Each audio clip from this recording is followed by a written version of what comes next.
ನನ್ನ ಲೈಫಿನ ದೊಡ್ಡ turning point Nazeer.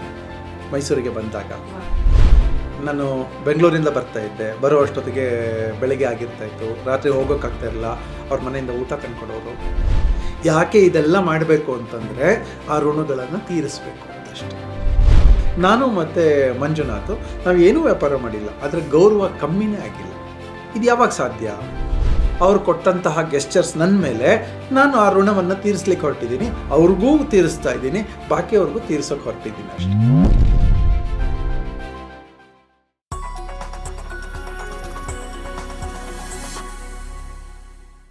108 ದಿನಗಳ 4M ಸೀರೀಸ್ ವಿತ್ ಯೋಗಾತ್ಮ ಶ್ರೀಹರಿ ಅವರು ಕಾನ್ವರ್ಸೇಷನ್ ಕಂಟಿನ್ಯೂ ಮಾಡೋಣ. Yes sir. ನಾನು ಮೈಸೂರಿಗೆ ಬಂದಿದ್ದು 2005ರಲ್ಲಿ.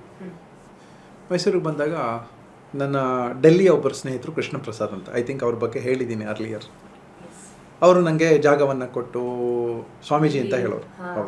ಭೇಟಿನೂ ಮಾಡಿಸಿದ್ದೀರಿ ನೀವು ನನಗೆ. ಸ್ವಾಮೀಜಿ ನೀವು ಇಲ್ಲಿರಿ, ನಾನು ಹೆಂಗೂ ಡೆಲ್ಲಿಲಿದ್ದೀನಿ, ನನ್ನೊಂದು ಮನೆ ಇದೆ, ನೀವು ಯಾವಾಗ ಬೇಕಾದ್ರೂ ಬನ್ನಿ ಅಂತ ಹೇಳಿದ್ರು. ನಂಗೆ ದುಡ್ಡು ಬೇಡ, ಏನೂ ಬೇಡ, ನೀವಿದ್ದರೆ ಸಾಕು ಅಂತ. ಅದೊಂದು ಫ್ರೆಂಡ್ಲಿ ಅಟ್ಮಾಸ್ಫಿಯರ್. ಅಷ್ಟೇ ಅಲ್ಲದೆ ನಾ ಹೇಳಿದೆ ನಾನೊಂದು ರಿಯಲ್ ಎಸ್ಟೇಟ್ ಮಾಡಬೇಕು ಅಂತ ಬರ್ತಾ ಇದ್ದೀನಿ ಅಂತ. ಅಷ್ಟೇ ತಾನೇ ಸ್ವಾಮೀಜಿ, ಒಂದು ನಿಮಿಷ ಇರಿ ಅಂತ ಹೇಳಿಬಿಟ್ಟು ನಂಗೆ ಒಬ್ಬರನ್ನ ಪರಿಚಯ ಮಾಡಿಸಿದ್ರು, ನಜೀರ್ ಅಂತ, ನಜೀರ್ ಅಹ್ಮದ್. ಬಹುಶಃ ನನ್ನ ಲೈಫಿನ ದೊಡ್ಡ ಟರ್ನಿಂಗ್ ಪಾಯಿಂಟ್ ನಜೀರ್. ಮೈಸೂರಿಗೆ ಬಂದಾಗ, ಸಾಹೇಬ್ರೆ ನೀವು ಚೆನ್ನಾಗಿರ್ಬೇಕು ಸಾಹೇಬ್ರೆ, ನಿಮ್ಗೆ ಒಳ್ಳೆ ಪ್ರಾಪರ್ಟಿ ಕೊಡಿಸ್ತೀನಿ ಅಂತ ಹೇಳಿ ನಂಗೆ ಒಂದಷ್ಟು ಪ್ರಾಪರ್ಟಿಗಳನ್ನು ಕೊಡಿಸಿದ್ರು. ಆ ಕೊಡಿಸಿದ ಪ್ರಾಪರ್ಟಿಯಲ್ಲಿ ಅವತ್ತಿನ ಲಾಭಗಳು ಇವತ್ತಿನ ನಾನು ಬದುಕಿರೋದಕ್ಕೆ ಒಂದು ದೊಡ್ಡ ಕಾಂಟ್ರಿಬ್ಯೂಷನ್ ನಜೀರ್. ಸೊ ಹಾಗೆ ಇವತ್ತು ಅವರು ಬಹುಶಃ 75 ವರ್ಷ ಆಗಿರಬೇಕು. ಆದರೆ ನನ್ನನ್ನು ತುಂಬ ಪ್ರೀತಿಯಿಂದ ನಡೆಸ್ಕೊಂಡ್ರು. ನಾನು ಬೆಂಗಳೂರಿಂದ ಬರ್ತಾ ಇದ್ದೆ, ಬರೋ ಅಷ್ಟೊತ್ತಿಗೆ ಬೆಳಗ್ಗೆ ಆಗಿರ್ತಾಯಿತ್ತು, ರಾತ್ರಿ ಹೋಗೋಕ್ಕಾಗ್ತಾ ಇರಲಿಲ್ಲ. ಅವ್ರ ಮನೆಯಿಂದ ಊಟ ತಂದ್ಕೊಡೋರು.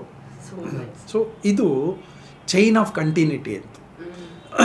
ಅವ್ರಿಗೆ ಅವತ್ತು ನಾನು ಅವ್ರಿಗೆ ಗೆಸ್ಚರ್ಸ್ ವಾಪಸ್ಸು ಕೊಟ್ಟಿದ್ದೀನಿ, ಆದರೆ ಅದಕ್ಕೋಸ್ಕರ ಮಾಡಿದ್ದಲ್ಲ. ಅವರು ಸಾಹೇಬ್ರೆ, ನಮ್ಮ ಸಾಹೇಬ್ರು ಹೇಳಿದ್ದಾರೆ, ದೊಡ್ಡ ಸಾಹೇಬ್ರು ಹೇಳಿದ್ದಾರೆ, ಅವ್ರು ಹೇಳಿದ ಮೇಲೆ ನಿಮ್ಮನ್ನು ನಾನು ಚೆನ್ನಾಗಿ ನೋಡ್ಕೋಬೇಕು, ನೀವು ಚೆನ್ನಾಗಾಗಬೇಕು ಸಾಹೇಬ್ರೆ.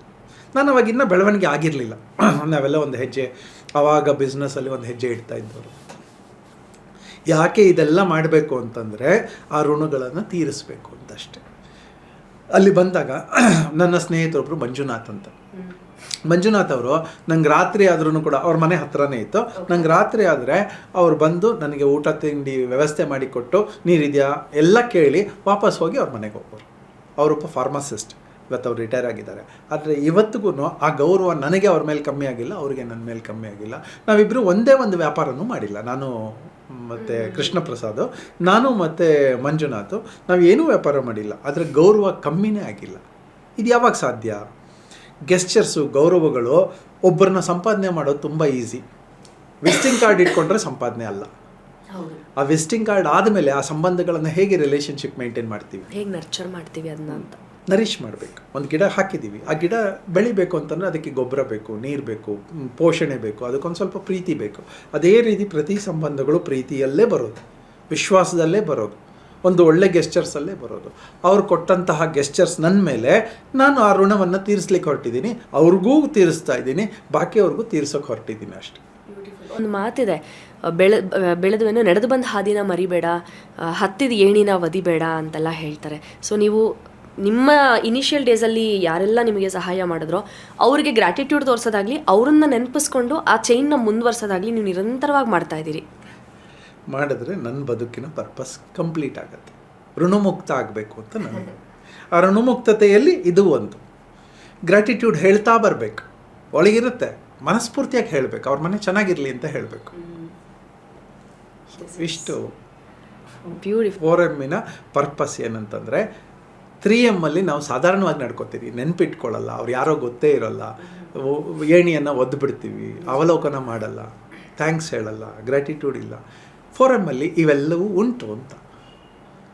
3M ಸಾಧಾರಣದ ಬದುಕು, 4M ಅಡ್ವಾನ್ಸ್ಡ್ ಬದುಕು. ನಮ್ಮ ಬದುಕಿನ ಪ್ರತಿಯೊಂದಕ್ಕೆ ಒಂದೊಂದು ಸಂಬಂಧಕ್ಕೂ ಒಂದೊಂದು ಬೆಲೆ ಇದೆ. ಆ ಬೆಲೆಯನ್ನು ನರ್ಚರ್ ಮಾಡೋದು, ಅದೇ 4M. Beautiful. We are always inspired. Thank you very much.